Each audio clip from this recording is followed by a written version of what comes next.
BNP chairperson Begum Khaleda জিয়ার শারীরিক অবস্থার অল্প উন্নতি হলে তাকে উন্নত চিকিৎসার জন্য লন্ডনে নেওয়ার প্রস্তুতি নিচ্ছে জিয়া পরিবার। তারেক রহমানের উপদেষ্টা মাহাদি আমিন তার ভেরিফাইড ফেসবুক পেজে এ তথ্য নিশ্চিত করেছেন।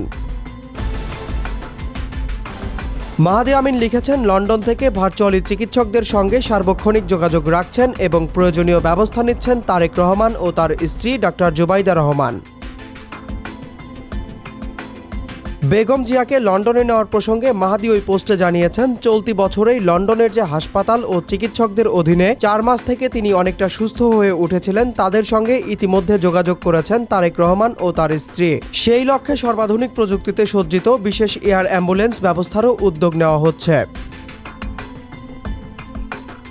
ওই ফেসবুক পোস্টে তিনি আরও লিখেছেন, ম্যাডামের চিকিৎসায় গঠিত মেডিকেল বোর্ডের গুরুত্বপূর্ণ সদস্য হিসাবে দেশ বিদেশে সমন্বয়ের মূল দায়িত্ব পালন করছেন ডাক্তার জুবাইদা রহমান। আর সেখান থেকেই মমতাময়ী মায়ের চিকিৎসায় যেন কোনো ধরনের বিলম্ব বা সীমাবদ্ধতা না ঘটে তার জন্য তারেক রহমান সর্বোচ্চ গুরুত্ব ও অটল দৃঢ়তা নিয়ে প্রতিটি পদক্ষেপ তদারকি ও পরিচালনা করছেন।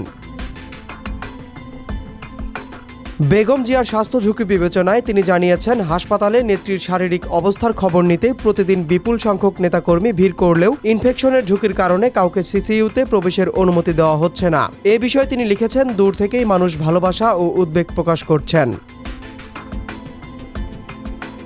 ওই পোস্টের শেষে তিনি আশা প্রকাশ করে লিখেন, বাংলাদেশের মা দেশনেত্রী বেগম খালেদা জিয়ার স্বাস্থ্যের ইনশাআল্লাহ উন্নতি হবে। তিনি আধুনিক চিকিৎসা শেষে সন্তান ও স্বজনসহ মুক্ত মাতৃভূমির মানুষকে বরাবরের মতোই অনুপ্রাণিত করবেন। জাতির অভিভাবক হিসাবে নেতৃত্ব দেবেন ও সবাইকে ঐক্যবদ্ধ করবেন।